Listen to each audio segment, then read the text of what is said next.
Assalamualaikum warahmatullahi wabarakatuh. Selamat pagi teman-teman mahasiswa semuanya dimanapun kalian berada. Dimanapun kalian berada, semoga saya doakan selalu sehat semuanya.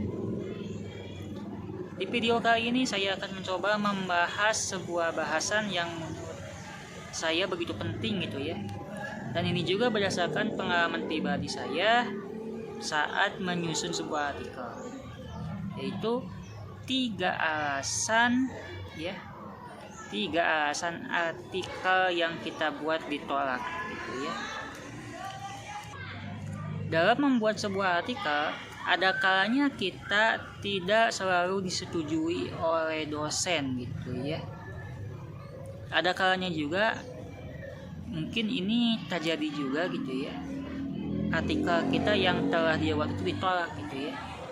Mengapa bisa demikian? Nah, ini kita akan bahas 3 alasan artikel yang kita buat itu ditolak gitu ya. Ini berdasarkan pengalaman pribadi saya gitu ya. Oke, yang ke-1,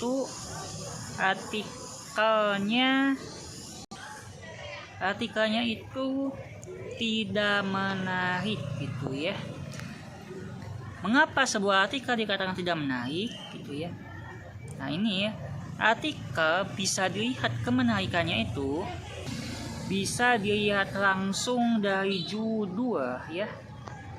Kalau judul yang dibuat itu sudah menarik, tentunya dosen pun akan menerima gitu ya.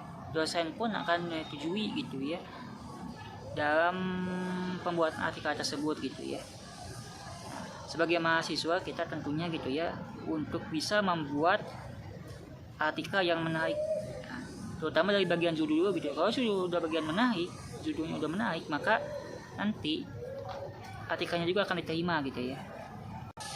Yang kedua, artikelnya itu sudah banyak yang meneliti gitu ya. Nah, ini terutama untuk mahasiswa yang menyusun artikel, kalian bisa lihat dulu ya artikel yang mau kalian buat itu judulnya apakah sudah diteliti atau belum, udah banyak yang neliti atau belum gitu ya. Kenapa saya katakan begitu?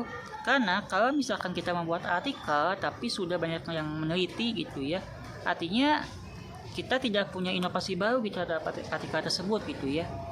Dan bahkan kita tidak tahu apa yang membedakan artikel yang kita buat dan juga artikel yang diteliti oleh peneliti sebelumnya gitu ya. Sehingga artikel yang kita buat itu tidak mempunyai kebaruan gitu ya. Nah, nanti akan menghambat juga dalam menyelesaikan artikel gitu, bahkan bisa ditolak gitu ya. Bagaimana contoh artikel yang sudah banyak teliti? Itu kita bisa lihat langsung dari artikelnya gitu ya.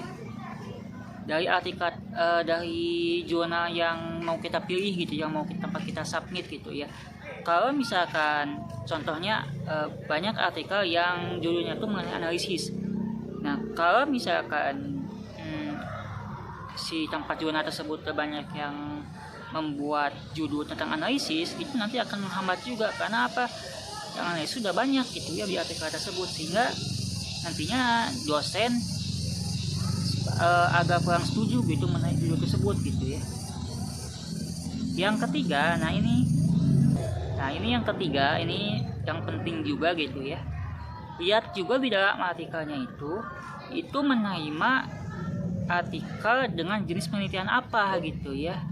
Contoh misalkan saya pernah membuat sebuah artikel yang mau di submit ke salah satu jurnal pendidikan matematika gitu ya. Nah, ini jurnal tersebut sebenarnya sudah masuk ke dalam Sinta 3 gitu ya. Dan bahkan di jurnal tersebut saya meneliti artikelnya itu dengan jenis penelitian PTK gitu ya, atau penelitian tindakan kelas gitu ya. Nah, di dalam jurnalnya tersebut memperbolehkan PTK, tetapi ya pengelola jurnal ternyata karena sudah naik ke Sinta 3 dan juga mungkin kalau PTK itu mungkin ada sedikit masalah gitu ya. Kalau PTK itu kan penelitiannya singkat, sehingga kalau penelitiannya singkat itu kan kurang bisa melihat kemampuan siswa, katanya tuh begitu.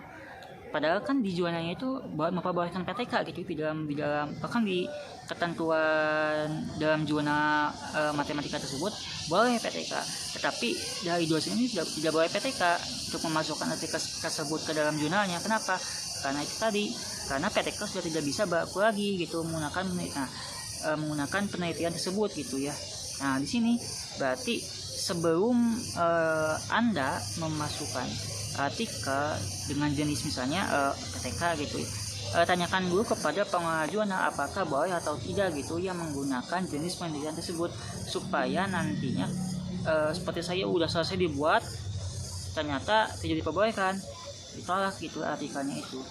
Jadi lebih baik yang saya bisa berikan itu konsultasi dulu dengan dosen pembimbing, supaya nanti mahasiswa bisa disetujui gitu si artikelnya itu, dan nanti nggak akan ditolak gitu si artikelnya itu. Jadi intinya di bagian ketiga konsultasi dengan dosen pembimbing apakah jenis penelitian yang kita buat itu boleh atau tidak gitu ya. Takutnya kita udah susah-susah buat, nantinya malah ditolak gitu ya si artikelnya itu gitu ya. Ya itu saja mungkin yang bisa saya berikan. Saya ulang lagi untuk 3 alasan artikel itu ditolak. Yang pertama, artikel yang tidak menarik. Yang kedua, tadi artikelnya itu sudah banyak yang meneliti. Yang ketiganya itu artikelnya itu tidak sesuai dengan jenis penelitian yang diinginkan gitu. Itu saja yang bisa saya berikan mengenai 3 alasan artikel yang kita buat ditolak. Semoga bermanfaat bagi kita semua gitu ya atas yang saya berikan. Terima kasih yang sudah menonton, subscribe ya, dan like. Assalamualaikum warahmatullahi wabarakatuh.